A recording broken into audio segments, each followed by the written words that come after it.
For years, corrupt cops believed their K-9s made them untouchable. Every arrest was theater, every victim a reminder of their control, every complaint buried before it saw daylight.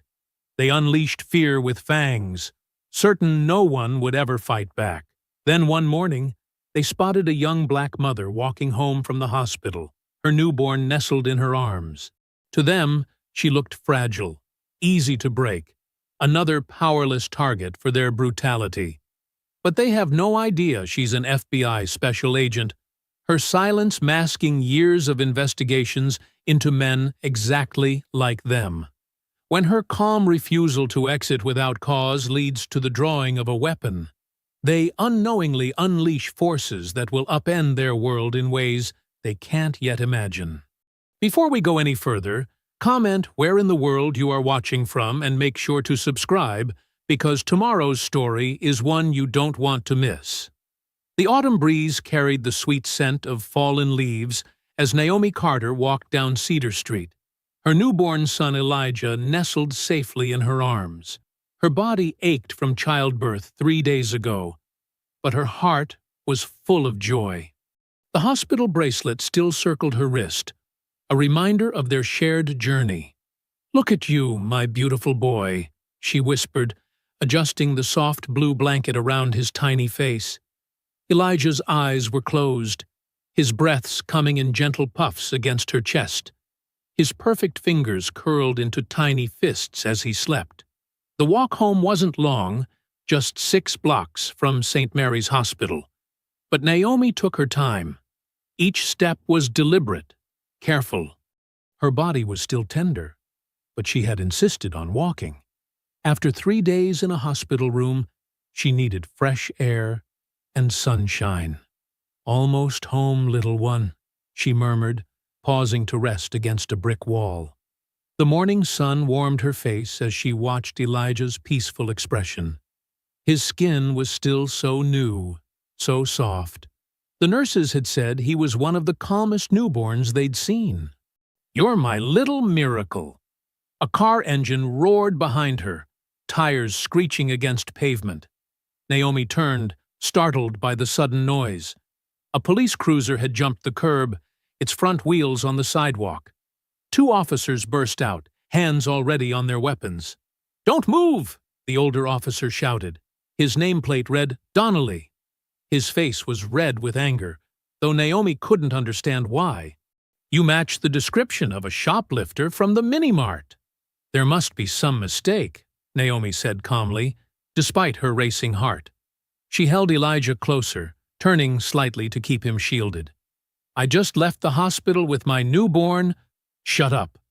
The younger officer, Taylor, cut her off. His hand twitched near his gun. "Put the bundle down and put your hands where we can see them." Naomi's throat went dry. "This is my baby. Please, he's only 3 days old." "Release the K-9s!" Donnelly barked into his radio. The back door of the cruiser flew open. Everything seemed to slow down. Naomi saw the dogs charging, their teeth bared. She heard screams from somewhere, a woman on a nearby porch, someone with a phone camera. But all she could think about was Elijah. Naomi turned her back to the dogs, curling her body around her son. The first bite came to her lower back, tearing through her jacket.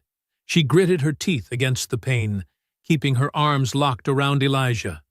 "Stop! She has a baby!" A woman's voice cut through the chaos. Through tears of pain, Naomi saw her. A black woman on the sidewalk, phone raised high. "You're going to kill that baby!" Another bite ripped into Naomi's arm. She dropped to her knees, but refused to loosen her grip on Elijah. His frightened cries pierced the air, mixing with the barking and shouting. "Oh my God! Are you getting this?" A young man's voice trembled as he filmed. "They're letting the dogs attack a mother and her baby." Blood ran down Naomi's arms, soaking into her sleeves. The dogs kept coming, encouraged by their handlers' shouts. She could feel their hot breath, hear their snarling inches from her head. But she made herself into a human shield, protecting Elijah with every ounce of strength she had. "Please," she gasped between waves of pain. "My baby. Please stop." But the officers didn't call off the dogs. Donnelly's face showed only contempt as he watched, while Taylor looked uncertain but didn't intervene. Through the haze of pain, Naomi felt something warm on her chest. Elijah had been grazed, a small cut on his cheek from one of the dog's claws. The sight of his blood made something snap inside her. "He's bleeding!" she screamed, her voice raw with fury and fear. "You're hurting my baby!" More phones appeared, recording the scene. The woman who'd shouted earlier, Naomi would later learn her name was Tasha Green, had moved closer, her voice rising above the chaos. "Somebody call 911! Real police, not these monsters!" The college student with the phone, Eric Hall, was shaking but kept filming. "I'm streaming this live," he announced loudly. "Everyone's going to see what you're doing." The dogs continued their assault. Naomi's vision blurred, but she focused on Elijah's face. His cries grew weaker, and terror seized her heart. Was he getting enough air in her tight embrace? But loosening her hold meant exposing him to the dogs. Blood dripped onto the sidewalk beneath her. Her legs gave out, and she slumped to the ground, still curled protectively around her son. The concrete scraped her cheek, but she barely felt it through the searing pain of the dog bites. "That's enough!" Taylor finally called out, his voice cracking. "Call them off!" But Donnelly was lost in his power trip, watching with cold satisfaction as the dogs continued their attack. "She's resisting!" he shouted, though Naomi hadn't moved except to protect Elijah. The world started to fade around the edges. Naomi's arms trembled with the effort of holding Elijah safe. She could hear more voices now, a crowd gathering. Someone was on the phone with emergency services. Phones recorded from every angle. "Stay with me, baby," she whispered to Elijah, her voice barely audible over the chaos. "Mommy's got you. Mommy's not letting go." Her body was giving out, but her arms remained locked around her son. As darkness crept into her vision, Naomi collapsed fully onto the blood-stained sidewalk. But even unconscious, she never loosened her grip on Elijah. Her body remained curled around him, a mother's last line of defense against the brutality of the world. Officer Taylor and Donnelly dragged Naomi through the precinct doors, her feet barely touching the ground. Blood dripped from her torn clothing, leaving a trail across the polished floor. Her arms still cradled Elijah, though they shook with exhaustion and pain. "Look what the dogs dragged in," a desk sergeant called out, prompting scattered laughter from nearby officers. The fluorescent lights buzzed overhead as they forced her toward a metal bench. Naomi's legs buckled, and she collapsed onto the cold seat. Every movement sent waves of agony through her bite-marked body. But she kept Elijah close, checking his face again. The small cut on his cheek had stopped bleeding, but his eyes were wide with fear. "Shh, baby," she whispered, trying to comfort him despite her own pain. "We're going to be okay." Donnelly strutted to his desk, chest puffed out like a rooster. He high-fived another officer while Taylor settled into his own chair, looking slightly less certain. The younger cop kept glancing at Naomi's wounds, then quickly looking away. "Better get that report started," Donnelly announced loudly, cracking his knuckles over his keyboard. "Let's see. Suspect displayed aggressive behavior when approached by officers. How's that sound, Taylor?" Taylor nodded weakly. "Yeah, sure." "Oh, this is good," Donnelly continued, typing with exaggerated flair. "Subject refused multiple verbal commands and demonstrated hostile resistance, necessitating canine intervention." He looked around proudly. "That's how you cover your ass, rookie." More officers gathered around, offering suggestions for the report. Each lie they added made Naomi's blood boil hotter. "Don't forget to mention she was endangering the infant," someone called out. Good one, Donnelly laughed. We were protecting that baby from her erratic behavior. Naomi's hand trembled as she reached for her purse, which had somehow stayed on her shoulder through the attack. The movement sent fresh pain through her ravaged arms, but she kept going. Several officers tensed, hands moving to their weapons. "Slowly!" Taylor barked. "Keep those hands where we can see them." With deliberate care, Naomi withdrew her hand. But instead of whatever threat they expected, she held a small leather wallet. Blood smeared the surface as she flipped it open. The gold badge caught the harsh precinct lighting, throwing reflections across suddenly pale faces. The letters FBI stood out in bold relief. The room went completely still. An officer's coffee cup slipped from his hand, shattering on the floor. No one moved to clean it up. Donnelly's smirk melted away like ice in summer. His fingers froze over his keyboard, the half-finished false report glowing accusingly on his screen. "That's—" Taylor's voice cracked. He cleared his throat and tried again. "That's got to be fake." "Special Agent Naomi Carter," she said, her quiet voice carrying in the stunned silence. "Currently assigned to the Public Corruption and Civil Rights Division." Each word was precise, despite her pain. "Would you like to verify my credentials with the Bureau?" Officers began backing away from Donnelly's desk as if it were radioactive. The earlier bravado evaporated, replaced by the sudden realization of what they'd done, and to whom they'd done it. "Now wait a minute," Donnelly stammered, his face going from red to gray. "This is all just a misunderstanding. We had a report of a shoplifter." "Save it," Naomi cut him off. Her voice was steel wrapped in velvet. "Every second of your assault on a federal agent and her infant son was recorded by multiple witnesses. Your body cameras, too, I assume?" She smiled thinly. "Unless they were conveniently turned off?" Taylor's hand unconsciously moved to his camera, which was very much on. His expression suggested he was calculating exactly how many years in federal prison that footage might cost him. Heavy footsteps approached from the hallway. Sergeant Bill Kearns appeared, his bulk filling the doorway. He took in the scene, the blood on the floor, the injured woman, the silent officers, and finally, the FBI badge still gleaming in Naomi's hand. "What's going on here?" he demanded, though his eyes said he already knew. The slight tremor in his usually commanding voice betrayed his understanding of just how bad this was. "Sergeant Kearns," Naomi acknowledged him with a slight nod. "Your officers just unleashed K-9 units on a federal agent without warning, cause, or provocation. They allowed the dogs to continue attacking even after seeing I was protecting an infant." She shifted Elijah gently, showing the cut on his cheek. "They injured my 3-day-old son." Kearns's jaw clenched. He was already seeing the headlines, the lawsuits, the federal investigation that would tear his precinct apart.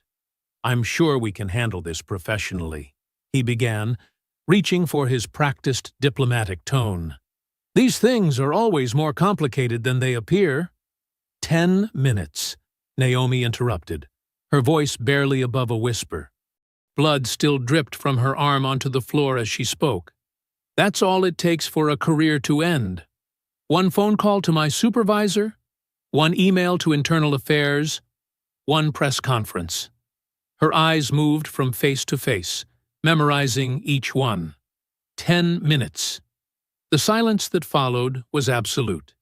Even the usual background noise of the precinct, ringing phones, radio chatter, shuffling papers, seemed to die away. Every officer in the room stood frozen, understanding that their comfortable world of impunity had just shattered. Elijah whimpered softly, and Naomi adjusted her hold, wincing at the movement. Her wounds still bled, her body screamed for medical attention, but her eyes never wavered. She had spent years building cases against corrupt officials. She knew how the system worked, and how to break it. Kearns opened his mouth, then closed it again. For the first time in his career, he had no play to make, no strings to pull, no favors to call in. This wasn't some local complaint he could bury in paperwork. This was federal, and it was personal. The sound of Naomi's blood dripping onto the floor echoed in the terrible silence. 10 minutes. That's all it would take. The precinct's first aid room smelled of antiseptic and fear. A paramedic carefully cleaned the deep puncture wounds on Naomi's arms, while she sat on an examination table, still holding Elijah close, despite the medic's gentle attempts to take him for examination. "Ma'am, we really should check the baby thoroughly," the paramedic, Sarah, said softly. Her kind eyes showed genuine concern, unlike the hostile stares from the officers outside. "I'll hold him while you do it," Naomi replied firmly. Her FBI training had taught her to trust no one, especially not here. Not now. She shifted Elijah slightly so Sarah could examine him, revealing the angry red scratch on his perfect cheek. Sarah dabbed the cut with antiseptic and applied a tiny butterfly bandage. "He's lucky it wasn't worse," she murmured, her hands gentle but her voice tight with controlled anger. "Those dogs—" "Yeah," Naomi said shortly. She didn't want to think about how close it had been. If she'd been a fraction slower in covering Elijah— The door burst open, and Daniel Carter rushed in, his face ashen. "Naomi! Oh, God!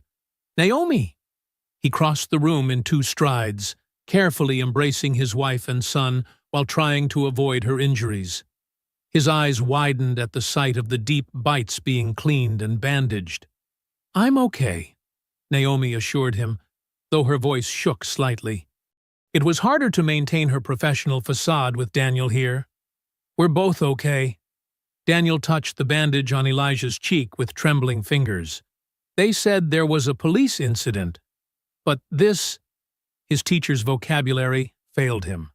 "How could they—" "Sir, please step back while I finish these bandages," Sarah interrupted professionally, though not unkindly. She continued cleaning and wrapping Naomi's wounds, documenting each injury with clinical precision. Through the partially open door, they could hear voices in the hallway. Sergeant Kearns was speaking in urgent, hushed tones to Officers Donnelly and Taylor. "Wasn't supposed to be there," Kearns whispered harshly.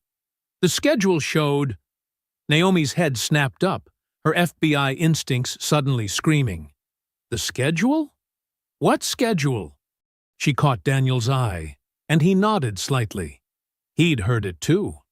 The whispered conversation cut off abruptly as quick footsteps approached. A woman in a sharp business suit strode into the room, her heels clicking authoritatively on the linoleum. "I'm Carla Mendez, civil rights attorney," she announced, her dark eyes taking in the scene with professional fury. "And this is absolutely unacceptable." Carla moved to Naomi's side, her presence somehow filling the small room. "I want all injury documentation sent to my office immediately," she ordered Sarah, who nodded. "And I need to see the body camera footage right now." "The footage isn't available," Officer Taylor said from the doorway, looking uncomfortable. "Excuse me?" Carla's voice could have frozen hell. "Technical malfunction," Taylor muttered. "Both cameras failed during the incident." "Both cameras?" Carla's laugh was sharp and humorless. "What an amazing coincidence! And I suppose the dash cam failed too?" Taylor's silence was answer enough. "Fortunately," Carla continued with dangerous sweetness, "I've already obtained copies of civilian videos from 3 different angles. Would you like to see them? The part where your K9 units attack an unarmed mother and her newborn is particularly clear." Taylor retreated quickly, leaving the door open. Through it, they could see Kearns in his office, making call after call with increasing agitation. Sarah finished bandaging the last of Naomi's wounds. "You need antibiotics," she said firmly. "Dog bites have a high infection risk, and these should be properly stitched at a hospital." "I'll make sure she gets proper medical care," Carla assured her. "But first, we need to document everything." She pulled out her phone and began photographing Naomi's injuries. This won't go away with a simple cover-up. Daniel paced the small room, his normal calm demeanor cracking. "I don't understand," he said. "Even for them, this is extreme. To attack a woman clearly just leaving the hospital? With a newborn?" "That's just it," Naomi said slowly, pieces clicking into place in her mind. "Kearns said I wasn't supposed to be there. He mentioned a schedule." She looked at Daniel, her expression hardening. "They knew when I was being discharged. They knew my route home. This wasn't random." "Are you saying—" Daniel's face paled further. "This was planned," Carla finished grimly. "But they didn't know who you were." "Or they did," Naomi countered. "And that was the point." She shifted Elijah to her other arm, wincing at the movement. "I've been investigating police corruption cases for the Bureau, several of them connected to this precinct." Through the door, they could see more officers arriving, huddling with Kearns in tense conversation. The atmosphere in the precinct had shifted from arrogant to anxious. The conveniently failed body cameras, Carla mused, the targeting of a specific time and route, the immediate attempt to craft a false narrative. She shook her head. "This reeks of an inside job." Daniel moved closer to Naomi and Elijah, his protective instincts in overdrive. "We need to get you both to a real hospital," he insisted. "Somewhere safe. First, we need to—" Naomi began, but her words were cut off by a commotion outside. Several high-ranking officers had arrived, along with what appeared to be a police union lawyer. They clustered around Kearns's office, faces grim.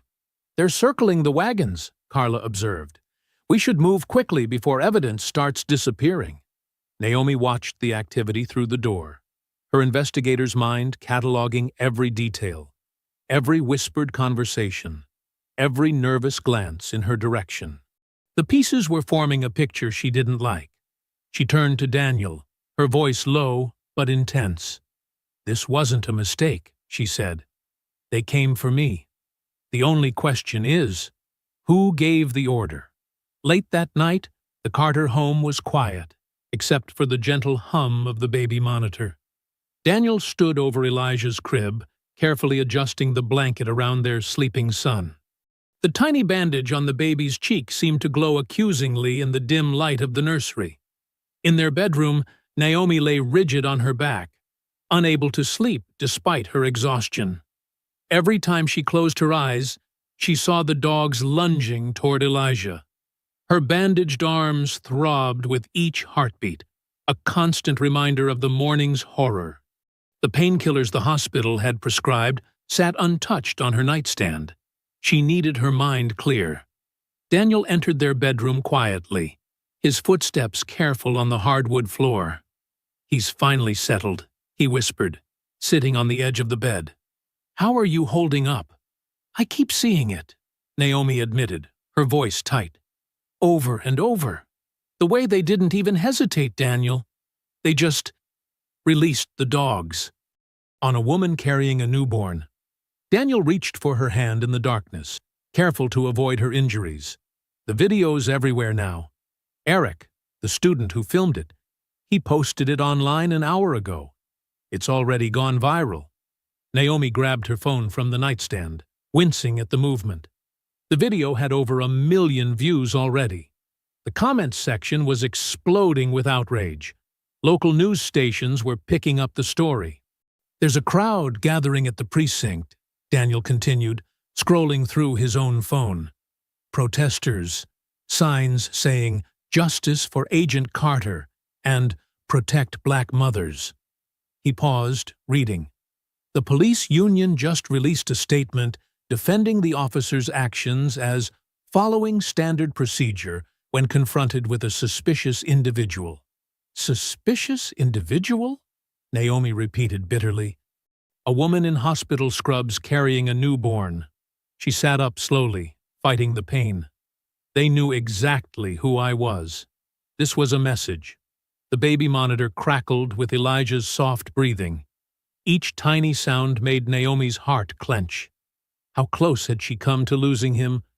Sleep proved impossible. As dawn broke, Naomi carefully dressed for work, her movements stiff and deliberate. Daniel tried to convince her to take more time off, but she refused. "If I don't go in today, it looks like they won me," she said, kissing Elijah's forehead before leaving. The FBI field office was unusually quiet when she arrived. Heads turned as she walked to her desk, but quickly looked away. Conversations died as she passed.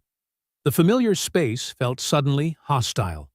Her longtime colleague, Tom Riker, approached her desk with obvious discomfort. "Naomi," he said quietly, "can we talk? Privately?" They moved to an empty conference room. Tom closed the door and lowered his voice further. "This case is too hot," he warned. "There's pressure coming from upstairs to classify it as an unfortunate misunderstanding and move on." "Misunderstanding?" Naomi's voice was ice. "They set dogs on my baby, Tom." I know. Tom ran a hand through his hair. "But there are connections. Things bigger than a couple of racist beat cops. People are nervous about where this investigation might lead." "People inside the Bureau?" Naomi asked sharply. Tom's silence was answer enough. He wouldn't meet her eyes. "Who's blocking it, Tom?" she pressed. "Give me names." "I can't," he said. "But watch your back." "Some of the section chiefs. They're not happy about the publicity. The protests. They're calling it a powder keg." Naomi studied her friend's face. "You know something specific. What aren't you telling me?" "Just—" Tom hesitated. "Be careful what you document, what you put in official reports. Some things have a way of disappearing around here lately." He left quickly, leaving Naomi alone in the conference room. Through the glass walls, she could see her colleagues studiously avoiding looking in her direction. People she'd worked with for years, shared cases with, trusted with her life. Now they scurried away like roaches from light. Back at her desk, she began pulling files on recent corruption cases involving that precinct. Her arms ached as she typed, the bandages catching on her keyboard. Each record she accessed seemed to have irregular gaps, missing documents, incomplete witness statements. A shadow fell across her desk. Agent Carter. It was Deputy Director Phillips, his face carefully neutral. "We need to discuss your status." "Sir, I'm gathering evidence of a coordinated—" "You're on administrative leave," he cut her off. "Effective immediately. Standard procedure after a traumatic incident. Take some time, rest, let the internal affairs investigation run its course." "Internal affairs?" Naomi stood, ignoring the pain. "Sir, this is clearly a criminal." "That's all, Agent Carter." Phillips turned away. "Clear your desk. Security will escort you out." As she gathered her things under the watchful eyes of two security officers, Naomi noticed an envelope she hadn't seen before. Plain white, no markings, sealed. She slipped it into her bag without opening it. In her car in the parking garage, she finally broke the seal. Inside was a single sheet of paper with typed text. "Drop it, or your baby is next." The paper shook in her hands. Not from fear, from rage. They had come for her son once. Now they were threatening him again. Through her windshield, she could see more protesters gathering outside the FBI building, their signs demanding accountability. News vans lined the street. Her phone buzzed constantly with messages from reporters seeking comment. The threat note crumpled in her fist. They thought threatening Elijah would make her back down. They didn't understand. Threatening her baby had just guaranteed she would burn their whole corrupt system to the ground. The next morning, Naomi sat across from Carla Mendez in the attorney's cluttered office. Sunlight filtered through Venetian blinds, casting striped shadows across the mess of case files and coffee cups on Carla's desk. Naomi's hands trembled slightly as she passed over the crumpled threat note. Carla's face darkened as she read it. "This isn't standard police intimidation," she said, turning the paper over in her hands. "The timing, the specific targeting. This reeks of someone with real power." "What do you mean?" Naomi leaned forward, wincing at the pull of her bandages. "Think about it," Carla said, reaching for a legal pad. "Local cops don't have access to your hospital discharge schedule. They don't know FBI internal procedures well enough to manipulate them. Someone higher up is orchestrating this." Naomi nodded slowly. "The deputy director put me on leave immediately, called it standard procedure after trauma." "Nothing standard about it," Carla scoffed. "They're isolating you, cutting off your access." She tapped her pen against the desk. "What cases were you working on before the attack?" "Several ongoing investigations," Naomi said. "But there's a task force looking into police corruption. Specifically, unexplained wealth among certain officers." "Start there," Carla advised. "I can request Officers Donnelly and Taylor's financial records through legal channels. It'll take time, but—" "I already have them," Naomi interrupted, pulling out her phone. "I downloaded everything I could access before they escorted me out." She pulled up the files, spreading them across Carla's desk. Together, they pored over bank statements, property records, and tax returns. Officer Donnelly's modest police salary couldn't explain his recent purchase of a vacation home in Florida. Taylor had made several large cash deposits just under the reporting threshold. "Look at this," Naomi said, pointing to a series of transactions. Both officers received payments from shell companies on the same dates. The companies trace back to offshore accounts. Carla whistled low. "This is organized, professional, way beyond what beat cops could set up themselves." Naomi pulled up another document. "I cross-referenced the shell companies. They appear in other cases, all involving officers accused of brutality or corruption. And all those cases were quietly closed by the same FBI section chief, Alan Whitford." "Whitford?" Carla's eyebrows shot up. "I've heard that name. He has a reputation for handling sensitive cases. Always seems to find a reason why charges can't stick." Naomi's fingers flew across her phone, pulling up Whitford's case history. In the past 5 years, he's closed 37 police corruption investigations. Each time, the evidence mysteriously became inadmissible or witnesses recanted. "And now he's targeting you," Carla said grimly. "Why? What were you close to finding?" Naomi spread out her task force notes. "We were investigating a pattern of police protection rackets. Officers demanding payments from local businesses, especially in minority neighborhoods. But it went deeper. Drugs disappearing from evidence, weapons being resold on the street. The kind of operation that needs someone high up to keep it running," Carla finished. "Someone who can bury investigations, protect the officers involved. Someone like Whitford." Naomi's voice was hard. "The attack wasn't random. They knew I was getting close. They wanted to scare me off the investigation, make me look unstable." Carla studied the threat note again. This is his style. No direct confrontation, just pressure and intimidation until people back down. She looked up sharply. "How many other agents has he forced out this way?" Naomi was already searching personnel records. In the past decade, 6 agents have resigned or transferred after conflicts with Whitford. All were investigating police corruption. All cited personal reasons for leaving. "And those are just the ones we know about," Carla added. "How many others stayed quiet, took the hint, looked the other way?" The weight of it settled over them both. This wasn't just about one attack or one corrupt official. This was systematic silencing of anyone who tried to expose the truth. "We need to move carefully," Carla warned. "Whitford has had years to build his network. He'll have judges in his pocket, friends in the media, politicians he can call on." "I don't care," Naomi said firmly.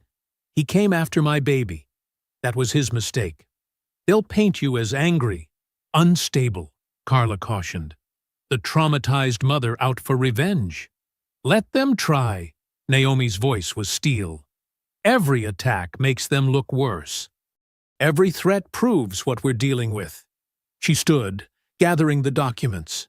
Her injuries protested, but her spine was straight. "This isn't just about me anymore," she told Carla. "This is about everyone they've silenced. Every agent forced out, every victim intimidated into dropping charges, every family denied justice because Whitford decided their case was too inconvenient." "What's our next move?" Carla asked. "We follow the money," Naomi said. "Whitford's been protecting these cops for years. He has to be getting something in return.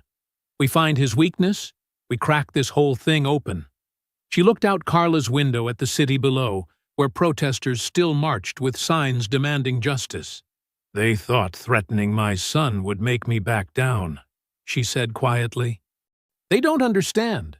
Mothers are the most dangerous when their children are threatened. And lawyers are pretty dangerous too," Carla added with a grim smile, "especially when we smell a cover-up." A week after the attack, the streets of downtown erupted with the largest protests the city had seen in years. Eric Hall's video of the K-9 assault had spread like wildfire across social media, igniting public outrage. Thousands gathered outside City Hall, their signs and banners dancing in the morning air. Justice for Naomi. Protect black mothers. No more police violence. Naomi Carter walked slowly through the crowd, her wounds still tender beneath her clothes. Daniel stayed close, one hand protectively at her back. The bandages on her arms were visible beneath her short-sleeved shirt. She hadn't tried to hide them. "Let everyone see what they did to her." "You sure you're up for this?" Daniel asked softly. His eyes were tight with worry. "I have to be," Naomi replied. Her limp was noticeable, but she kept her head high. "These people deserve answers." The crowd parted as they recognized her, voices dropping to hushed whispers. Phones came out, recording her presence. Someone started chanting her name, and others joined in. "Naomi! Naomi!" A tall man in clerical collar approached them, his presence commanding respect from the crowd. "Agent Carter," he said warmly, extending his hand. "I'm Reverend Samuel Briggs. Thank you for coming." Naomi shook his hand. "Thank you for organizing this, Reverend. Please, call me Samuel." His eyes were kind but carried deep pain. "There are some people I'd like you to meet." He led them to a group of women standing quietly near the steps. Their faces were lined with grief, their eyes haunted but determined. Samuel introduced them one by one. "This is Maria Thompson. Her son, Marcus, was killed during a traffic stop 3 years ago. Patricia Wilson, her daughter Shanice, died in police custody. And this is Beverly Jackson, whose grandson Tyler was shot in his own backyard." Each woman hugged Naomi tightly, their shared pain creating an instant bond.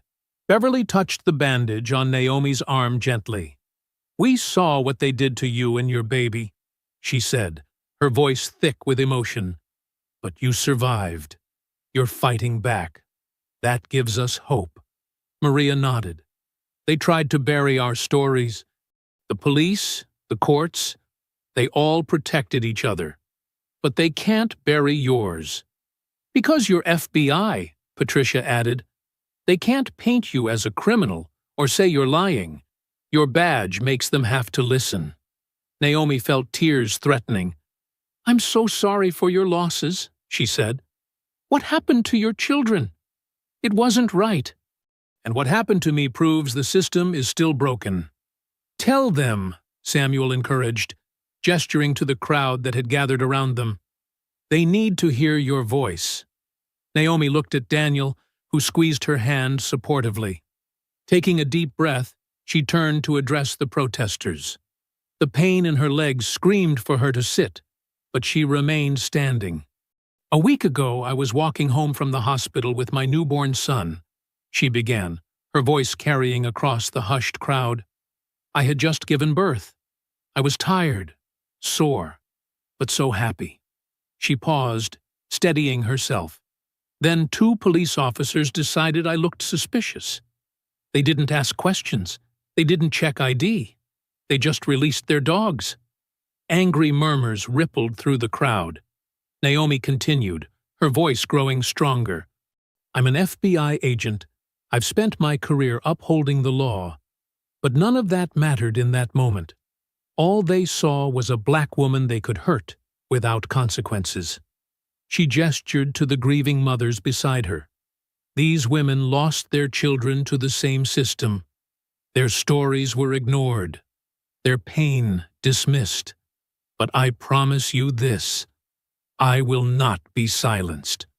I will not back down. The crowd erupted in cheers. Samuel raised his hands for quiet. What do you want us to do? Someone shouted. How can we help? Stay peaceful, but stay loud, Naomi answered. Document everything.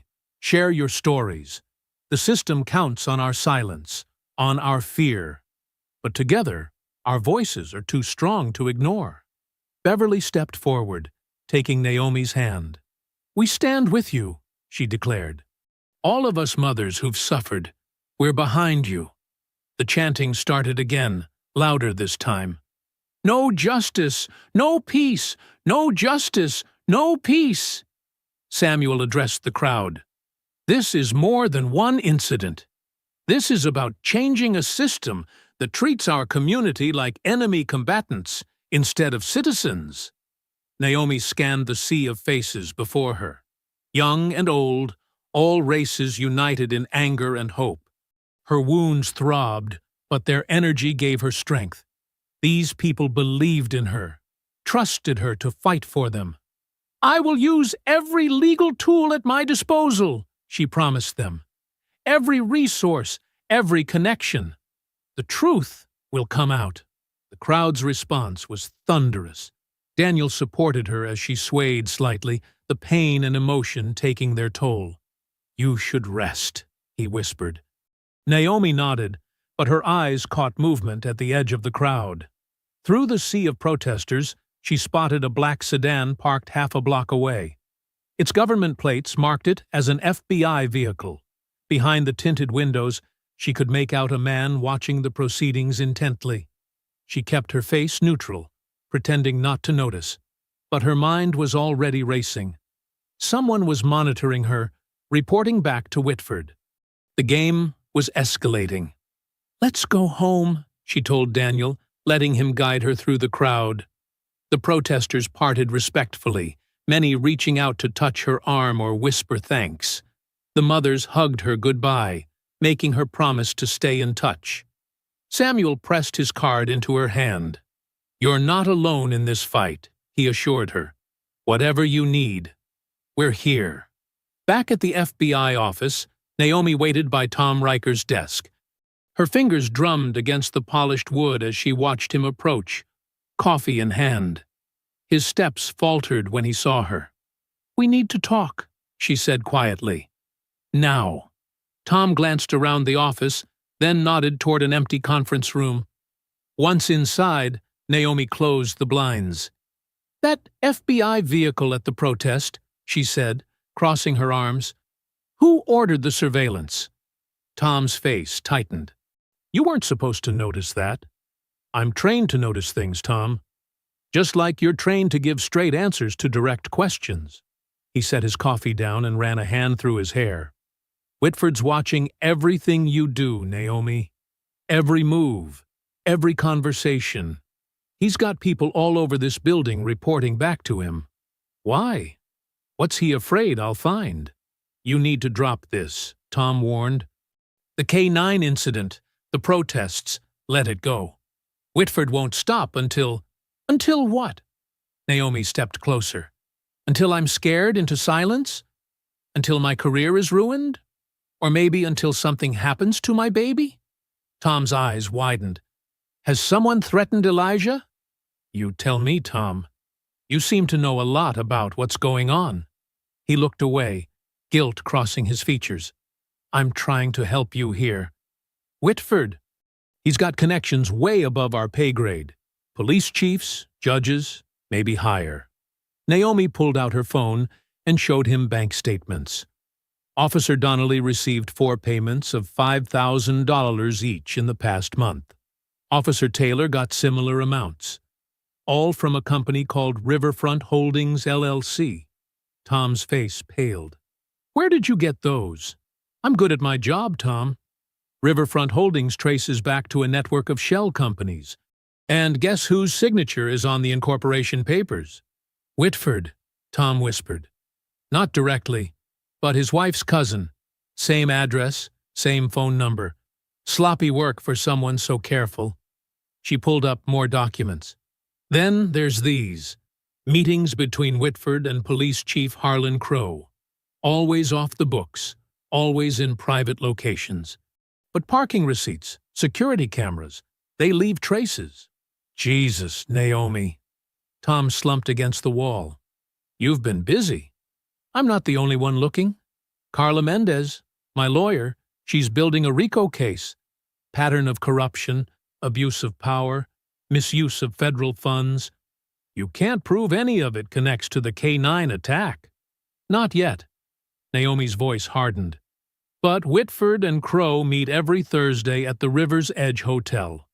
Room 412. They think it's secure, but the walls are thin. Understanding dawned on Tom's face. You bugged the room. 2 days ago. Today's Thursday. She pulled out a small recording device.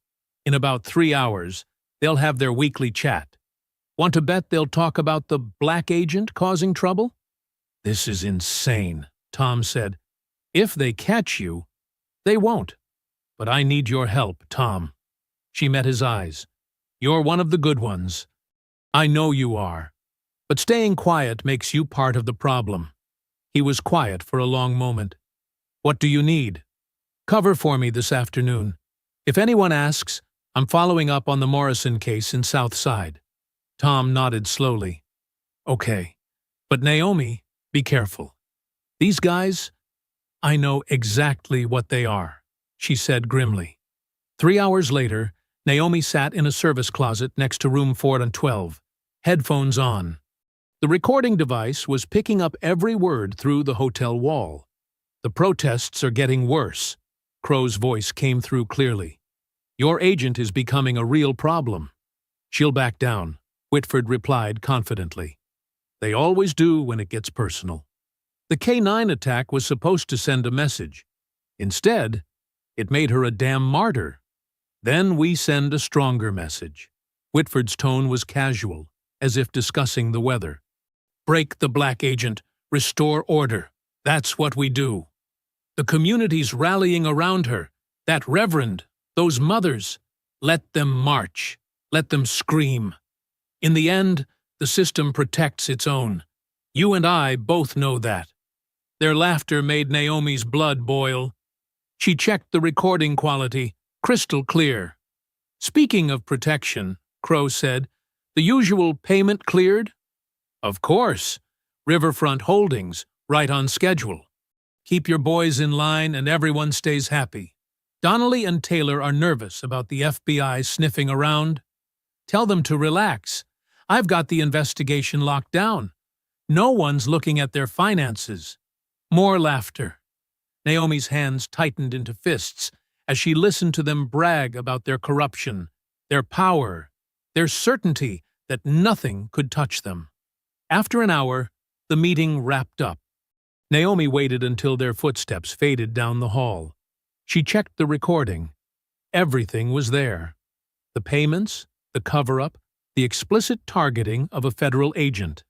Her phone buzzed, a text from Carla. Did you get it? Naomi smiled grimly, clutching the recorder. Got you, she whispered, and typed back. Every word. Meeting in an hour? My office. Bringing the U.S. attorney. This ends today. Naomi slipped out of the hotel through a service entrance, the recording secure in her pocket. Her wounds still ached, but adrenaline coursed through her veins. After today, Whitford and Crow's reign of corruption would finally start to crumble.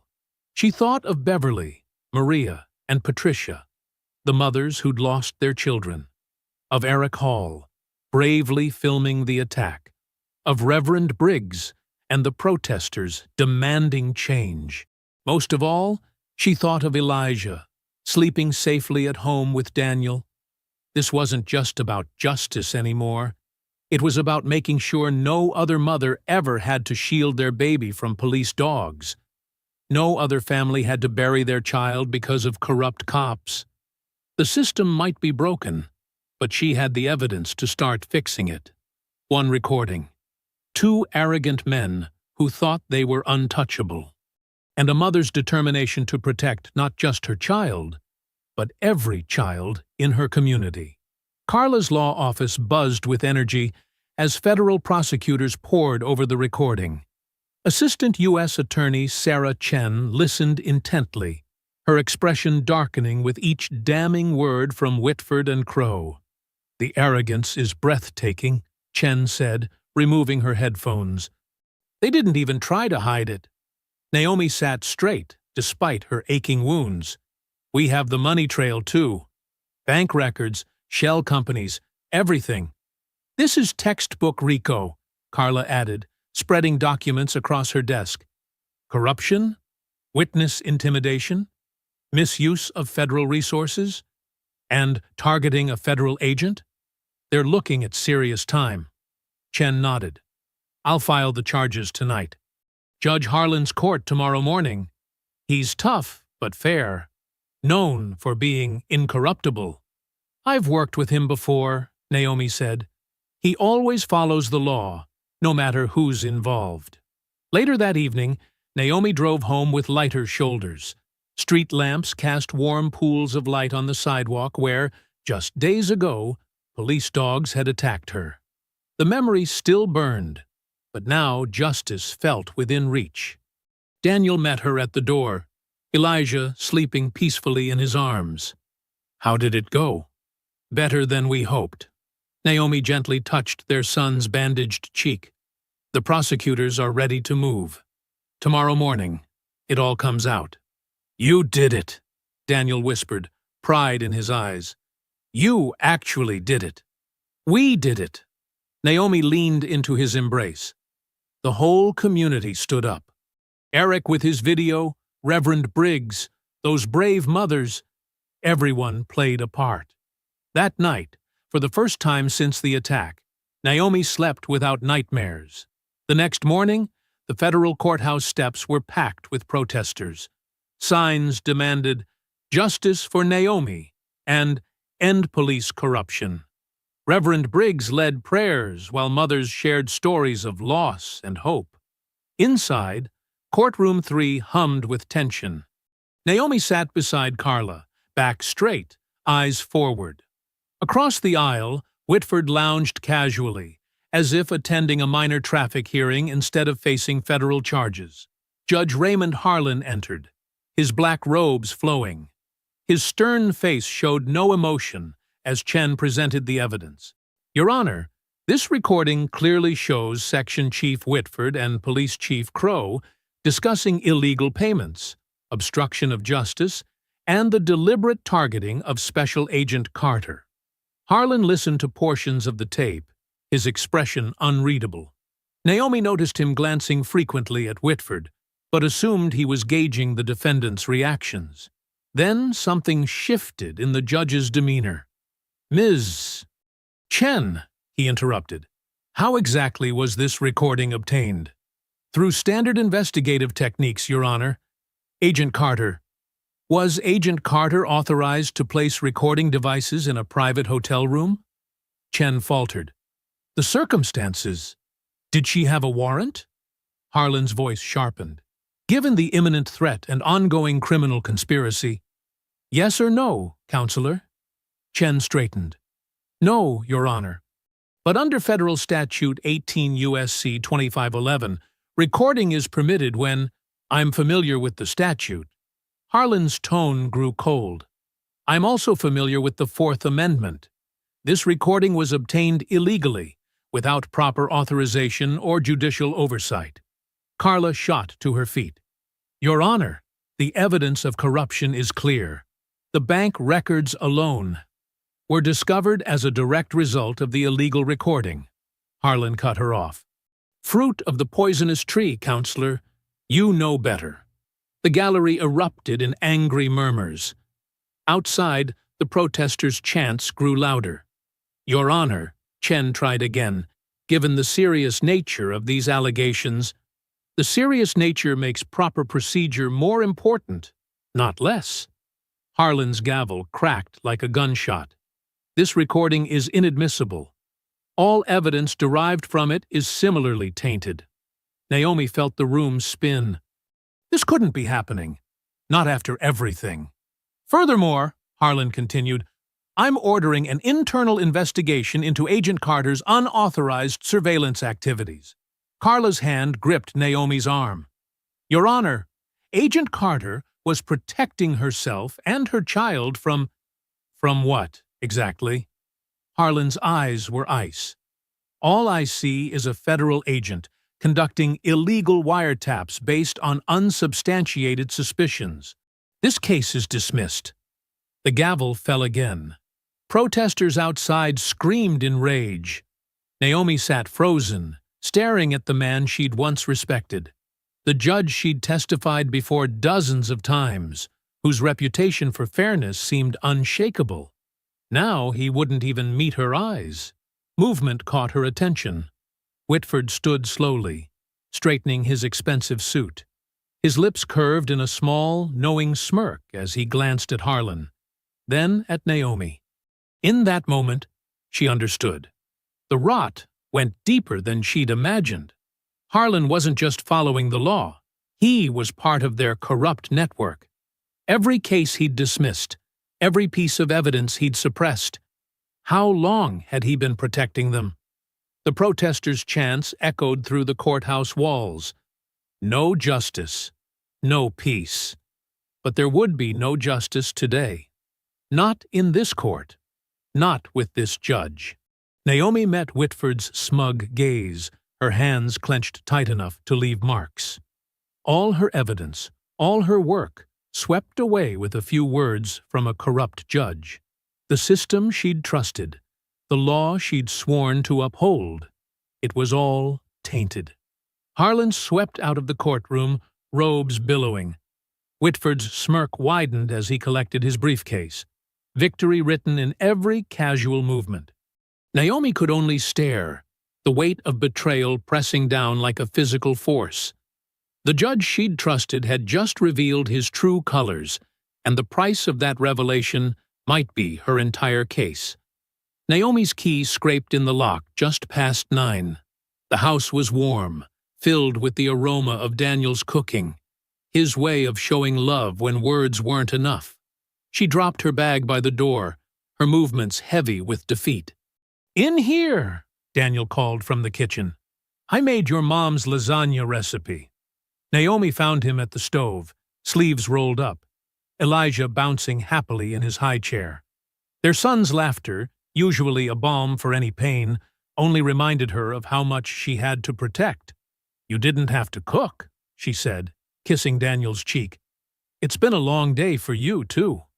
"That's exactly why I needed to cook." He stirred the sauce, adding more oregano. "Takes my mind off things. Besides, someone was very insistent about helping." He nodded toward Elijah, who had somehow gotten tomato sauce on his nose despite being nowhere near the stove. Naomi managed a weak smile, reaching over to wipe their son's face. Elijah grabbed her finger, his tiny grip strong and trusting. The bandage on his cheek was smaller now, the scratch healing, but the sight of it still made her stomach clench. "Want to talk about it?" Daniel asked quietly. "Not yet." Naomi sank into a kitchen chair. "Just need to process. The judge, I trusted him, Daniel. I testified in his court dozens of times. And now, here." Daniel set a glass of wine in front of her. "Food first, strategy later." They ate slowly, trying to maintain a sense of normalcy. Daniel talked about his students' history projects, about the community garden he was planning for the school. Elijah babbled and played with his food, occasional giggles piercing the heavy atmosphere. "Look at him," Daniel said softly. "He has no idea the world's not perfect." "I want to keep it that way," Naomi whispered. "But after today, I don't know if I can protect him from any of this. Hey! Daniel reached across the table, squeezing her hand. You're not alone in this. We protect him together. After dinner, they settled into their evening routine. Daniel gave Elijah his bath, while Naomi cleaned up, the mundane tasks helping to quiet her racing thoughts. She could hear splashing and Daniel's playful voice. No, buddy, the rubber duck stays in the tub. By 10, Elijah was asleep in his crib, tiny chest rising and falling peacefully. Naomi stood watching him, memorizing every detail of his face. Daniel wrapped his arms around her waist, resting his chin on her shoulder. Come to bed, he murmured. You need rest. The crash downstairs shattered the quiet. Naomi's FBI training kicked in instantly. Get Elijah, she hissed, already moving. She grabbed her backup weapon from the bedroom safe as heavy footsteps thundered up the stairs. Daniel scooped up their son, who started crying at the sudden movement. Naomi positioned herself in the hallway, gun raised. Federal agent! Stop where you are! Two shadows appeared at the top of the stairs. The first lunged at her with something metallic, a pipe or crowbar. Naomi fired a warning shot into the ceiling, but the intruder kept coming. She dropped and swept his legs, sending him crashing into the wall. The second attacker tried to circle around her. Daniel shouted from Elijah's room, Stay back! Naomi drove her elbow into the first man's solar plexus, then spun to face the second. He was bigger, wearing dark clothes and a ski mask. He swung at her head. She ducked, ramming her shoulder into his stomach. They crashed into the hallway table. Photos shattered. The first attacker was getting up. Naomi kicked his knee, heard something crack. He screamed. The second man broke free and ran, not toward the stairs, but toward Elijah's room. No! Naomi's scream was primal. She fired again, grazing his shoulder. He stumbled, but kept going. Daniel appeared in the doorway, still holding Elijah. He swung the solid oak changing table at the intruder's head. It connected with a sickening crack. The man dropped. Sirens wailed in the distance. The first attacker dragged himself to the stairs, leaving a trail of blood from his knee. Naomi kept her gun trained on him as he half fell down the steps. Daniel? Her voice shook. Elijah? We're okay. Daniel's voice was steady, but she could hear his rapid breathing. We're okay, baby. Look at Mama, Elijah. See? Mama's here. Naomi turned to check on them and froze. Elijah's crib was overturned, the mattress spilling onto the floor. A hunting knife stuck out of the wooden frame, embedded deep where her son's head had been minutes before. A note was pinned beneath it, the paper stark white against the dark wood. Last warning. The second attacker groaned, starting to stir. Naomi kicked his gun away and cuffed him with her backup set. Her hands were steady, but fury burned through her veins like acid. Red and blue lights flooded the street. Car doors slammed. Footsteps pounded up the stairs as local police responded to the shots fired. Naomi barely heard their questions. She stood in Elijah's room, staring at the knife, while crime scene techs photographed everything. Daniel sat in the rocking chair, their son finally asleep against his chest. They'd come into her home. They'd threatened her baby. Agent Carter? One of the officers approached cautiously. We need your statement. Naomi turned slowly, her voice ice cold. Book them on attempted murder of a federal agent, breaking and entering, assault with a deadly weapon, and attempted infanticide. I want their prints, DNA, everything. And get me FBI Assistant Director Marcus on the phone. Now. She crossed to Daniel, touching Elijah's curls with trembling fingers. Their son shifted in his sleep, completely unaware of how close it had been. Daniel caught her hand, squeezing tight. They're not going to stop, he whispered. No. Naomi's jaw clenched. But neither am I. They want war? Then I'll give them war. The knife glinted in the crime scene lights, a metallic promise of what these men, and the corrupt system behind them, were willing to do. But they'd made a fatal mistake. They'd threatened her child, and there was nothing more dangerous than a mother protecting her baby. The basement of Bethel AME Church smelled of old hymnals and coffee. Reverend Briggs had converted the Sunday school room into a makeshift bedroom, with cots for Naomi, Daniel, and a portable crib for Elijah. It wasn't home, but it was safe. "The Lord's house is your sanctuary for as long as you need it," Reverend Briggs said, setting down a fresh pot of coffee. His deep voice carried the weight of decades fighting injustice. "These walls have sheltered many who stood against evil." Carla Mendez sat at the folding table, legal papers spread before her. She hadn't slept either, her normally pristine suit wrinkled from hours of work. The attack changes everything. "We can file federal charges now. They'll bury those too." Naomi paced, her boots echoing on the concrete floor. Every few steps, she glanced at Elijah, sleeping in his crib. Daniel had finally dozed off on one of the cots, but she couldn't rest. "Harlan proved the system's rigged. Then we go bigger." Carla shuffled through her notes. The judge's ruling was completely outside legal precedent. He had no grounds to suppress that recording. "Because someone's pulling his strings." Naomi stopped pacing. "The question is who?" The basement door creaked. Tom Riker appeared at the top of the stairs, looking nervous. "Can I come down?" Reverend Briggs nodded, but Naomi noticed his hand slip into his pocket, where she knew he kept a small pistol. After tonight's attack, no one was taking chances. "I've been digging," Tom said, joining them at the table. His tie was loose, dark circles under his eyes. "Following the money trail you found. It's bigger than Whitford, bigger than the department."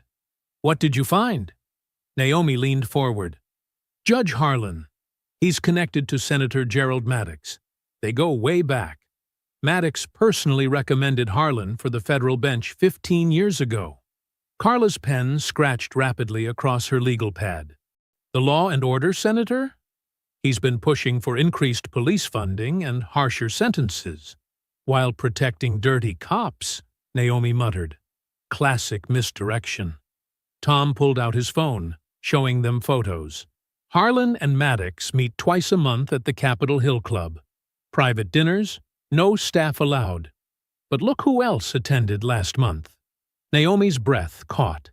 The grainy surveillance photo showed Whitford slipping through the club's back entrance. "That's not all." Tom swiped to another image. Financial records. "Maddox chairs the Senate committee overseeing federal law enforcement budgets. Every department that's been covering up corruption. Their funding flows through his office." Reverend Briggs leaned back, his face grim. "A perfect position to control who investigates what." "The shell company paying Donnelly and Taylor," Naomi said slowly. "Can you trace it to Maddox?" "Through 6 layers of corporations, but yes." Tom handed her a document. "His wife's cousin owns the holding company that controls it. They're laundering millions, drug money, protection payments, kickbacks from evidence tampering." Carla was furiously taking notes. "We need federal warrants. Bank records, wiretaps, those go through Harlan's court," Naomi cut in. "He'll warn them. Then we build it piece by piece." Carla's eyes blazed with determination. "Start with the attack tonight. Those men will talk to save themselves. If they live that long." Naomi's hand drifted to her gun. "Maddox has resources. Prison accidents happen." The room fell silent except for Elijah's soft breathing. Naomi watched her son, thinking of all the other mothers whose children had been hurt by this corrupt machine. How many cases had Maddox buried? How many victims had Harlan silenced? "Jesus!" Her voice shook. "This goes to the Senate. A sitting U.S. senator is running a criminal empire through federal law enforcement, and using that power to crush anyone who threatens it," Reverend Briggs added softly. Tom shifted uncomfortably. "Naomi, maybe we should back off. Maddox can destroy careers, families. They already tried to kill my son. Naomi's words cut like steel. There's no backing off now. Then we need a plan. Carla stood, pacing like a lawyer preparing for court. Maddox has 3 layers of protection. Dirty cops on the street, Whitford in the bureau, and Harlan on the bench. We have to crack all 3 at once, or he'll plug the leaks. And fast, Tom added, before they realize we know about the senator. Reverend Briggs poured fresh coffee, his movements deliberate. The community will stand with you, Sister Carter.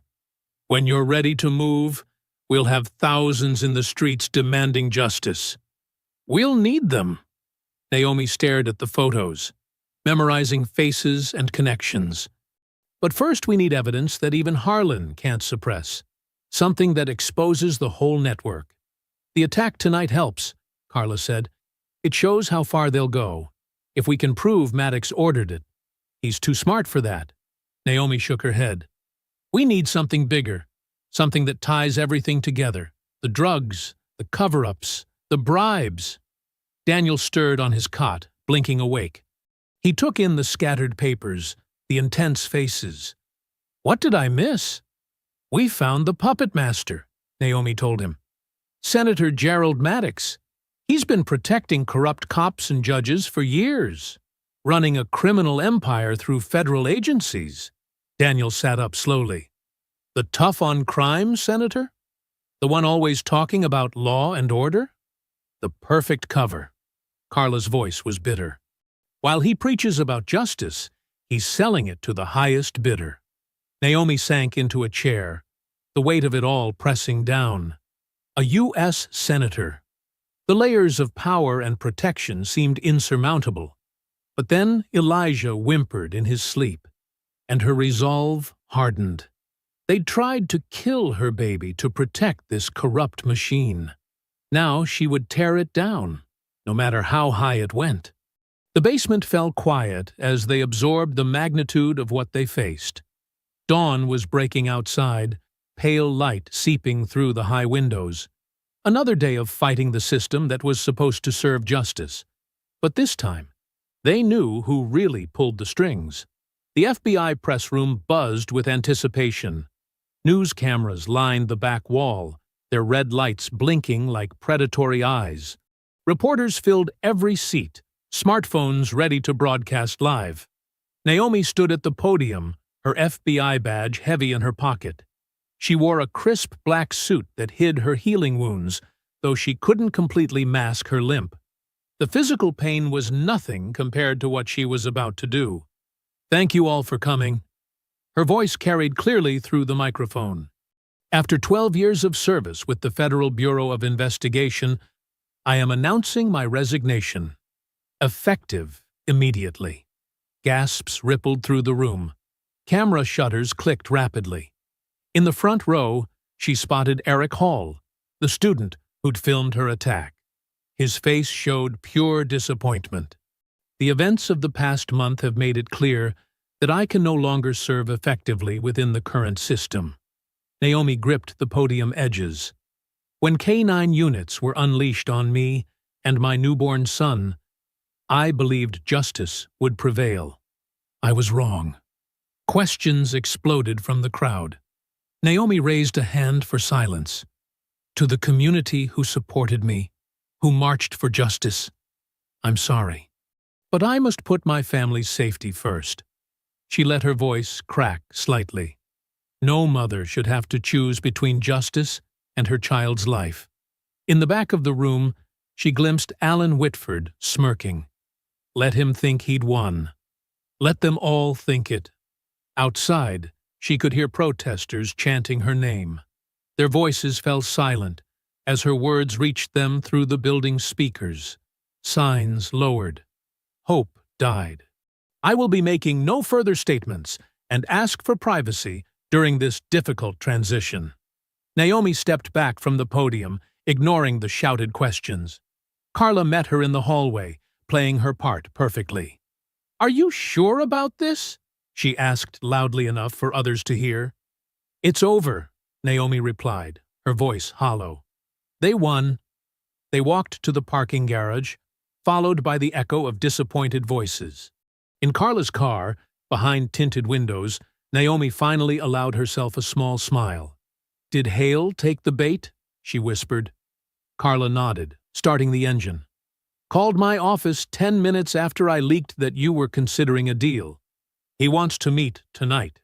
Victor Hale was Maddox's fixer, the man who made problems disappear with briefcases full of cash. He'd been untouchable for years, too careful to leave evidence. Until now. "Location?" Naomi asked. "The Capitol Grill, downtown. Private room in the back." Carla pulled onto the street. Tom confirmed Hale's regular table. "The restaurant's cameras have convenient blind spots." "Perfect." Naomi touched the small recorder hidden in her blazer. "How much is my silence worth to them?" Hale wouldn't say over the phone. But he mentioned retirement money. They drove in silence, passing groups of dejected protesters heading home. Naomi's heart ached, seeing their lost expressions, but it would be worth it. Sometimes you had to appear to break, before you could break your enemies. The Capitol Grill was old-school Washington power. Dark wood, brass fixtures, and private booths, where deals were made over aged whiskey. The maitre d' led them to a secluded room in the back, heavy curtains blocking the view from the main dining area. Victor Hale waited alone, his silver hair immaculate, Rolex glinting as he stood to greet them. "Agent Carter, or should I say, Ms. Carter now." "Just, Naomi is fine." She shook his hand, noting his expensive suit, his practiced smile. The smile of a man who bought and sold justice like commodities. "Please, sit." He gestured to the leather chairs. "I took the liberty of ordering wine, a 2015 Bordeaux. I believe you'll appreciate it. I don't drink with strangers, Mr. Hale." His smile widened. "Direct. I like that." He sat, adjusting his cuffs. "Let's be equally direct, then. You've had a difficult month. My associates would like to ensure your future comfort in exchange for your discretion." "Discretion about what exactly?" Naomi leaned forward. The recorder pressed against her ribs. "Your accusations against certain officers, your theories about internal corruption, the alleged connection to Judge Harlan." Hale sipped his wine. "All of it needs to go away.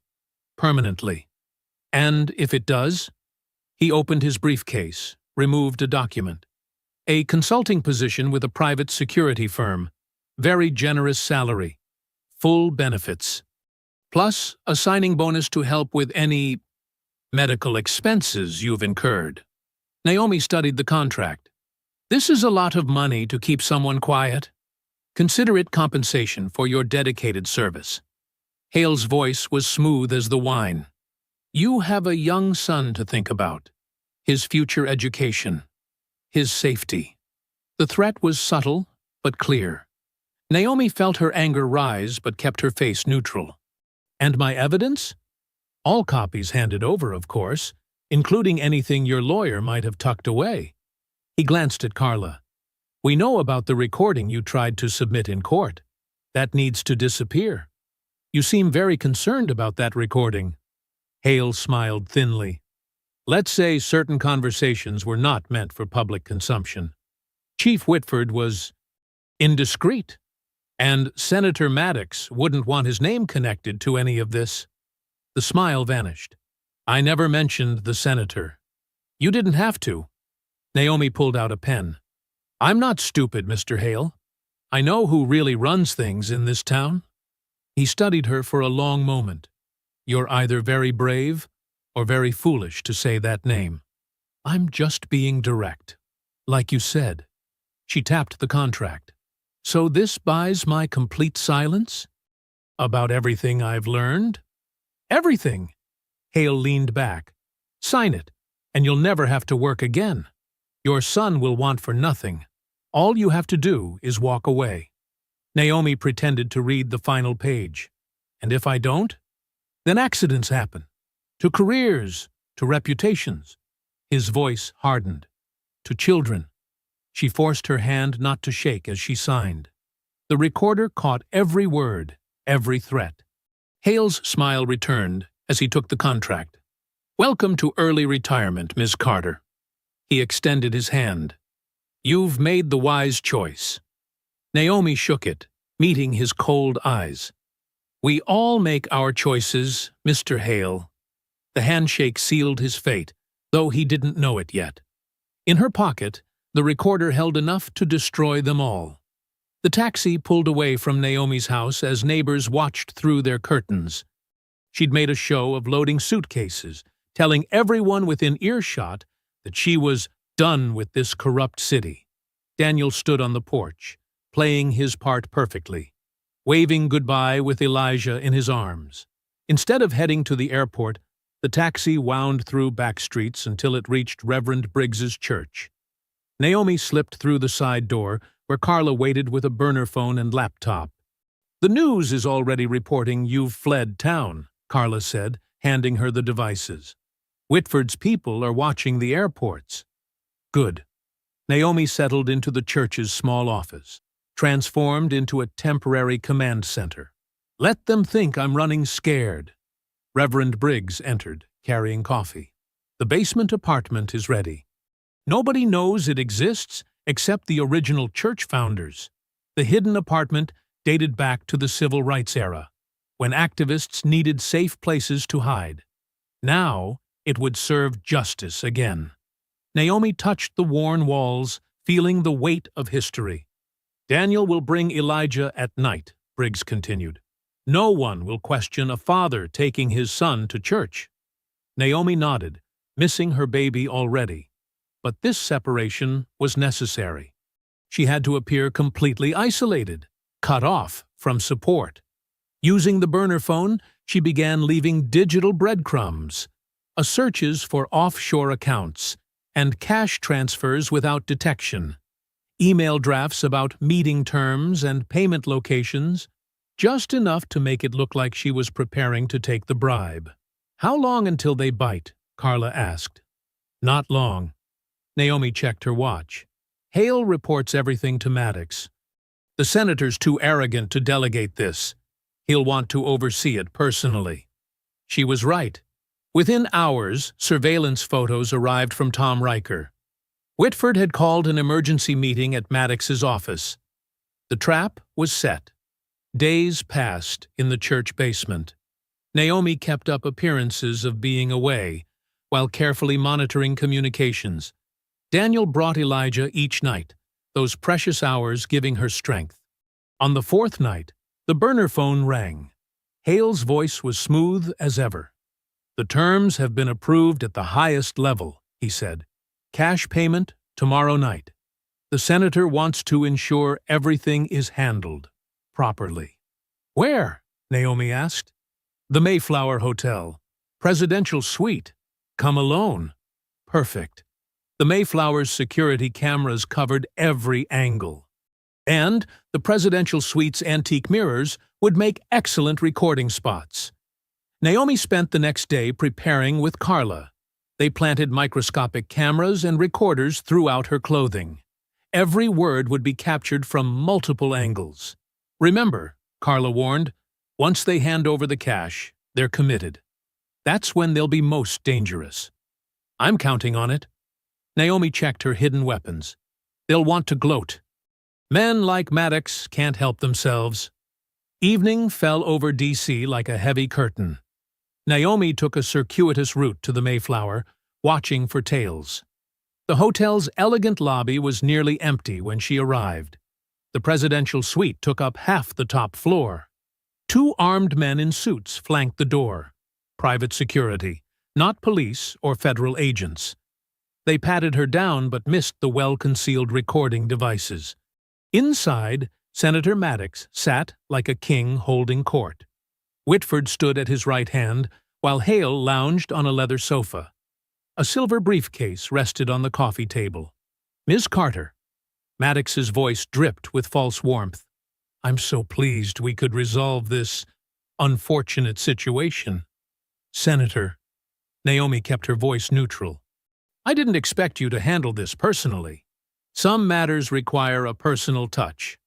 He gestured to the briefcase. Shall we? Hale opened it, revealing neat stacks of $100 bills. 2 million, as agreed. Tax-free, of course. Of course.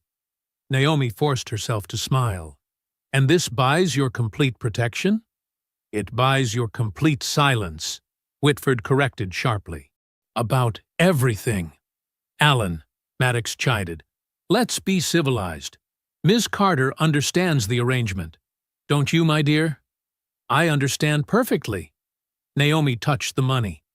This covers the K9 attack, the cover-up, Judge Harlan's ruling, and any other theories you might have developed. Maddox finished smoothly. Consider it a retirement package, in exchange for your discretion. Whitford pulled out documents. Sign these first. Non-disclosure agreements, very thorough. Naomi took the pen, making sure her recorders caught every word.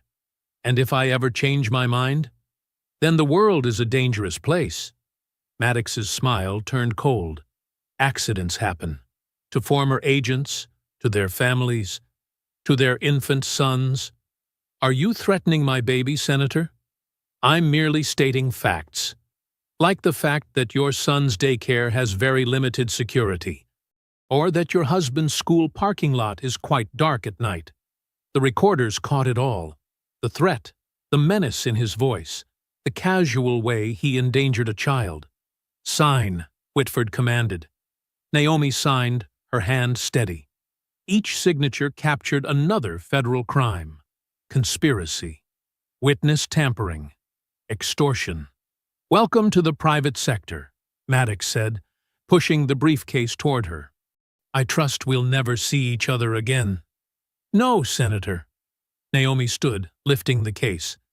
You won't see me coming at all. She left the suite, keeping her pace measured. In the elevator, she whispered into her hidden recorder, Got every last one of you. The evidence was perfect. Multiple recordings of Maddox himself threatening violence. Whitford on tape facilitating bribes. The money itself, marked and traced. Their own arrogance had finally brought them down. Tomorrow, everything would explode. But tonight, she'd let them celebrate their imagined victory.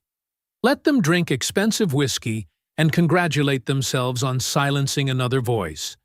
They didn't know that their own words had just destroyed them, that their threats and bribes were already being processed as evidence, that their empire of corruption was hours away from crumbling. Naomi stepped into the night, the briefcase heavy with their guilt.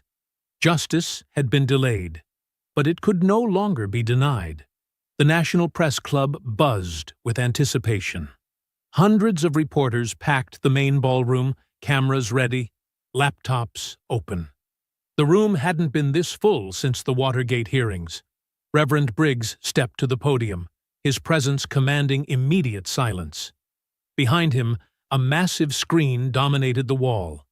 The air felt electric with tension. Today, we witness what one woman's courage can accomplish, Briggs began, his deep voice filling every corner.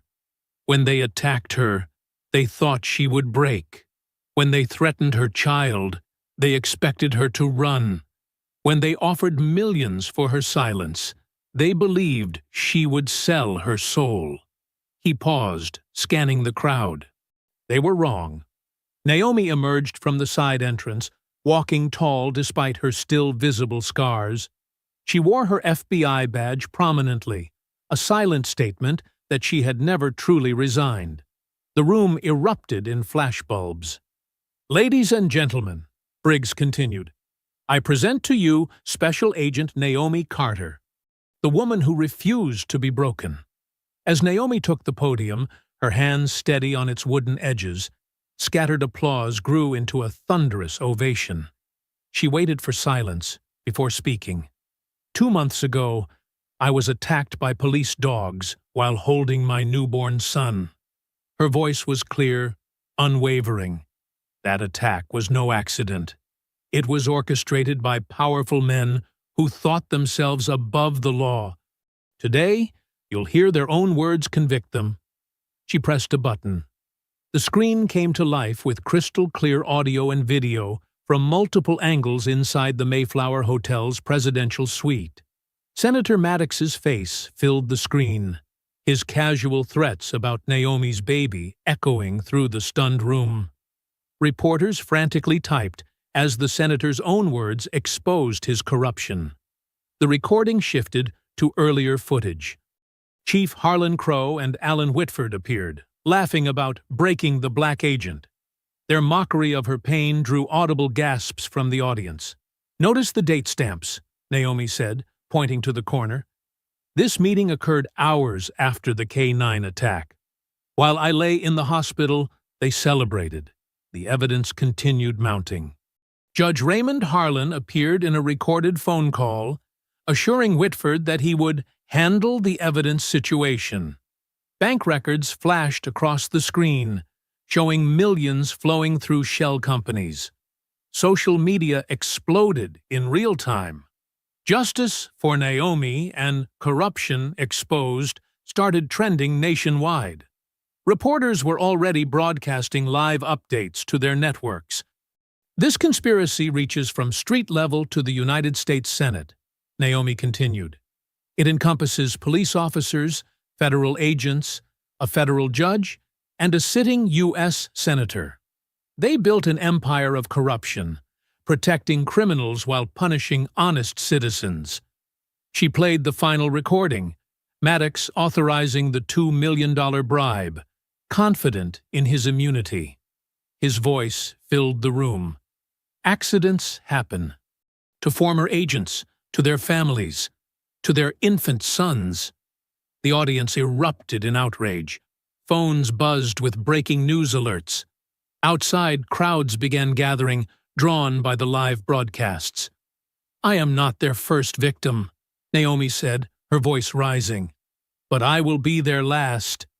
As if on cue, the screen split to show live feeds from multiple locations. FBI teams in tactical gear approached Whitford's office building. Police vehicles surrounded Maddox's mansion, lights flashing.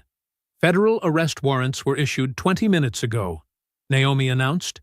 "Based on this evidence, a grand jury has already returned indictments for conspiracy, corruption, witness tampering, and civil rights violations."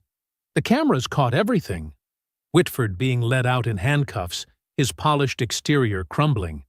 Chief Crow, attempting to flee through his building's back door, running straight into waiting agents. Judge Harlan, head bowed, surrendering at his chambers.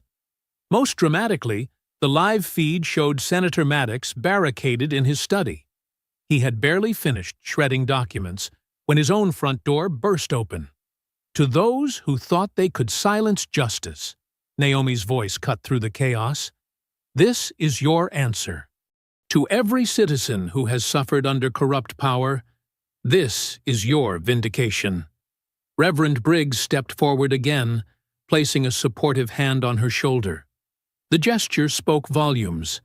The union of legal authority and moral conscience working together to cleanse the system. Reporters shouted questions, but Naomi held up her hand. "There will be time for questions later. Right now, justice is still being served. Watch." The screen showed Maddox being escorted out of his mansion in handcuffs, his expensive suit wrinkled, his face ashen. Decades of untouchable power crumbled in minutes. More arrests followed. Officer Donnelly and Taylor, the K-9 handlers who attacked Naomi, were taken from their homes. Victor Hale, attempting to board a private jet, was intercepted on the runway. "Let this be clear," Naomi declared, her voice filling the stunned silence. "No one is above the law. No badge, no gavel, no Senate seat grants immunity from justice." The evidence kept playing behind her, an endless stream of corruption exposed to sunlight. Each new revelation drew fresh gasps from the audience. Reporters scrambled to cover every angle, every detail of the unfolding story. Outside, the crowds grew larger. People gathered around phones and tablets, watching history unfold. Cheers erupted with each new arrest.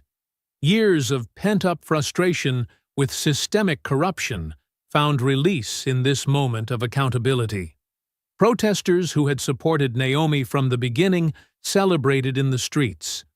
Their signs changed from demands for justice to celebrations of its arrival. The city pulsed with a new energy, the power of truth triumphing over corruption. In the press club, Naomi stood unwavering at the podium, watching the arrests continue in real time. Her quiet strength spoke louder than words. She had transformed from victim to victor, from target to triumphant. The story was far from over. These arrests were just the beginning. But in this moment, as the mighty fell from their corrupt thrones, justice felt tangible, real, undeniable. Inside the federal courthouse, the tension was suffocating. Every seat was filled, with observers packed shoulder to shoulder along the walls. The historic trial had captured the nation's attention for weeks.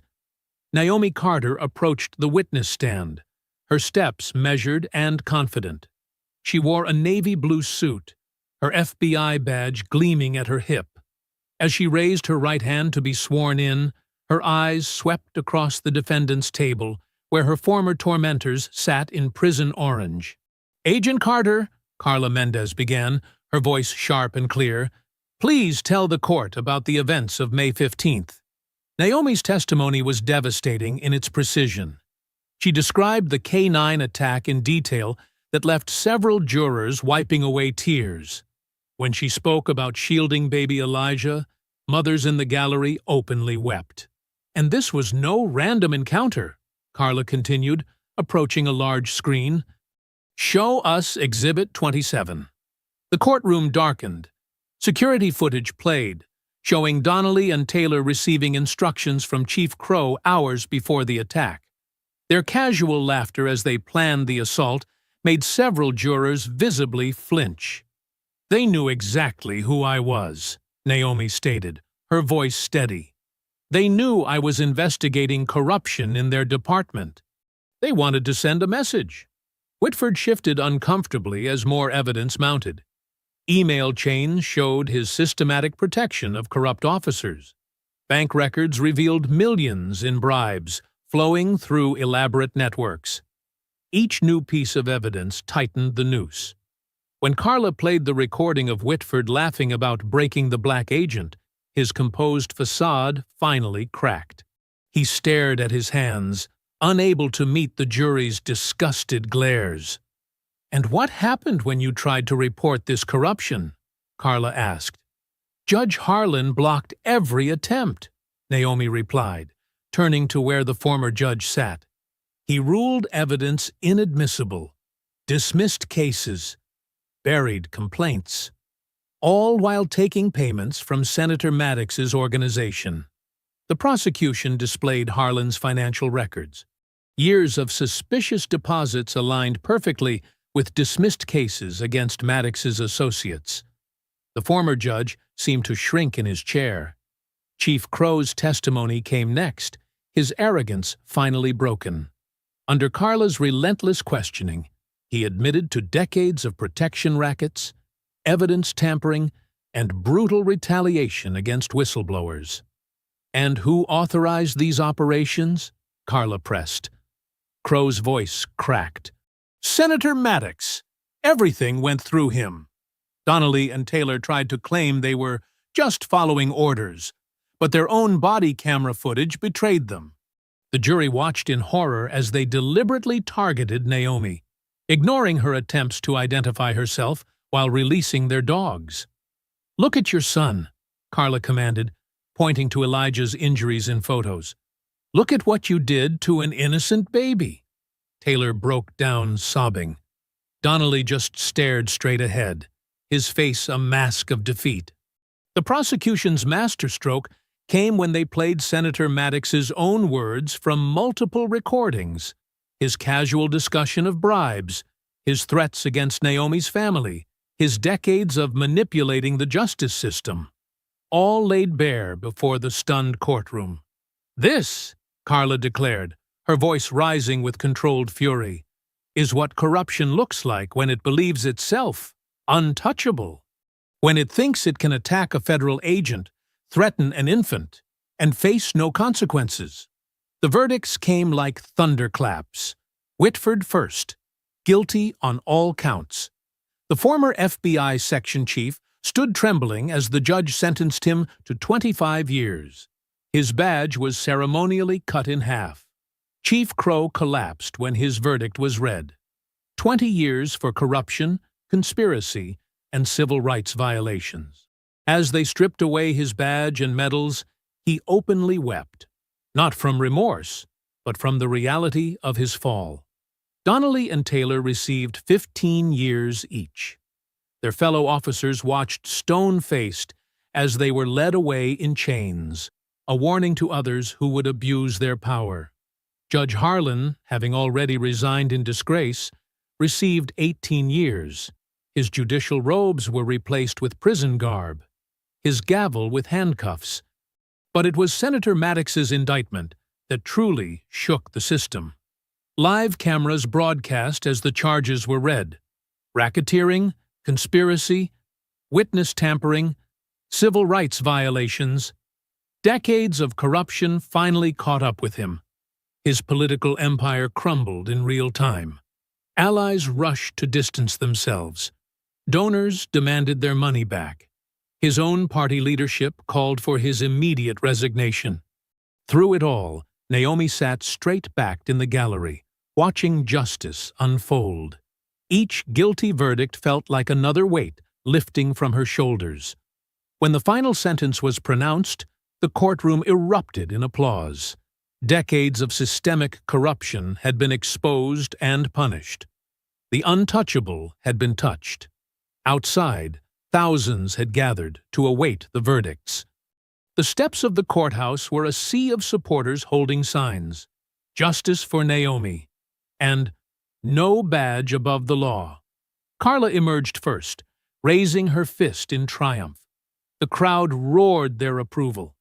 Then Naomi appeared in the doorway, cradling Elijah in her arms. His face was healed now, showing no traces of that terrible day.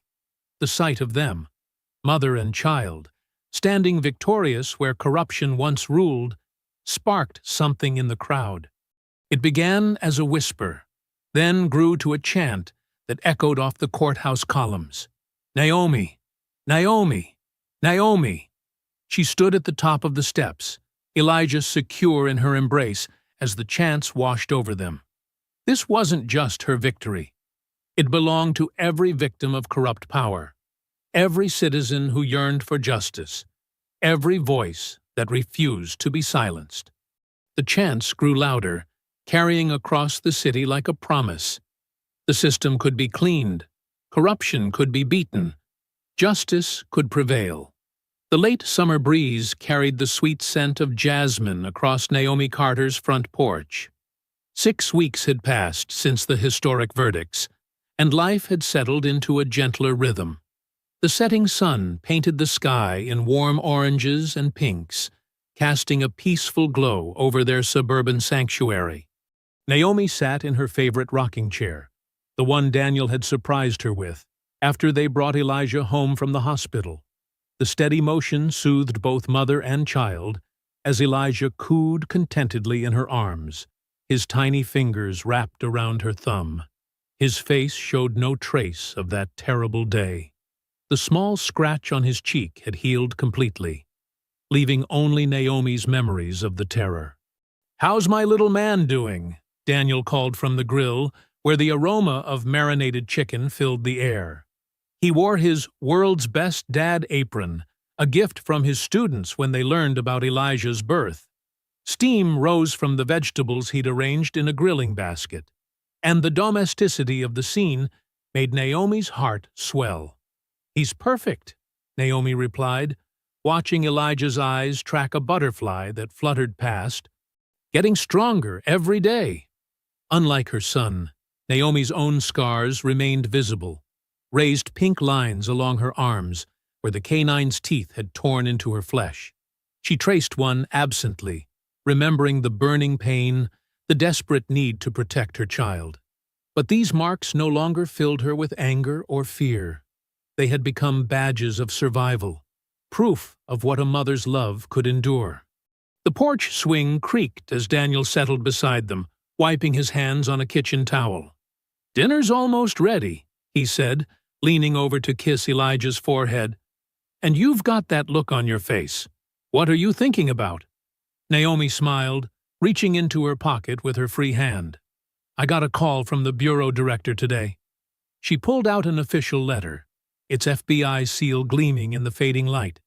"They want me to head up a new anti-corruption task force, full autonomy, hand-picked team, direct reporting line to the director." Daniel's face lit up with pride. "They'd be crazy not to put you in charge after everything you uncovered. When do you start?" 2 weeks, Naomi said, adjusting Elijah as he squirmed to get more comfortable. "They're giving me time to get everything set up, choose my team. Tom Riker already asked to transfer in, said he wants to work for someone who actually stands up for what's right." The mention of her former colleague brought a wave of memories. Tom had taken an enormous risk warning her about Whitford's surveillance, choosing conscience over career safety. It was a reminder that even in the darkest systems, good people could be found. "You know what this means, right?" Daniel grinned, taking Elijah so Naomi could stretch. "You're going to be these corrupt officials' worst nightmare. The woman who brought down a senator, now with even more authority to investigate corruption." Naomi watched as Elijah snuggled into his father's chest, tiny fingers clutching Daniel's shirt. "That's exactly what we need. Someone who knows their playbook, who's seen firsthand how they operate." She rolled her shoulders, feeling the pull of healing tissue. "These scars taught me something important. They're not invincible. No matter how powerful they think they are, justice can still reach them." The sound of children playing drifted from down the street, mixed with the distant bark of a dog. Once, that sound would have made Naomi tense, but not anymore. She had refused to let them take her peace of mind along with everything else they'd tried to steal. Daniel returned to check the grill, keeping up a steady stream of baby talk that made Elijah giggle. Naomi closed her eyes, letting the familiar sounds wash over her. Their home felt different now, not just because of the new security system or the reinforced doors, but because they had faced the worst and emerged stronger. The community had changed too. Neighbors who once merely waved in passing now stopped to chat, sharing their own stories of injustice and inspiration. Reverend Briggs had turned his church into a civil rights organizing center, using Naomi's case as a rallying cry for accountability. Even Eric Hall, the student whose video helped expose the truth, had switched his major to journalism, determined to keep shining light in dark places. "Earth to Naomi," Daniel called, pulling her from her thoughts. "Dinner's ready. Want to eat out here? It's such a beautiful evening." Naomi nodded, watching as he brought out plates loaded with grilled chicken and vegetables. The porch had become their favorite spot since the trial ended. A place to breathe, to heal, to simply be together as a family. As they settled in to eat, Elijah began to doze in his carrier beside them, tiny eyelids fluttering as sleep took hold. Naomi watched his peaceful face, marveling at his resilience. He would grow up knowing his mother's story, understanding that standing up for justice was worth every scar and sacrifice. The rocking chair's gentle motion matched Elijah's steady breathing as Naomi lifted him into her arms again. His weight felt like an anchor, grounding her in this moment of perfect peace. The setting sun cast long shadows across their porch, but they held no fear anymore. Naomi traced her finger along Elijah's cheek, her voice soft but steel-strong as she whispered, "They tried to break us, but we are unbreakable." Daniel squeezed her shoulder gently, understanding in his touch. Together, they watched the last rays of sunlight paint their world in gold. Their home, a fortress of love and determination, their future bright with the promise of justice yet to come. I hope you enjoyed that story. Please share it with your friends and subscribe so that you do not miss out on the next one. In the meantime, I have handpicked 2 stories for you that I think you will enjoy. Have a great day.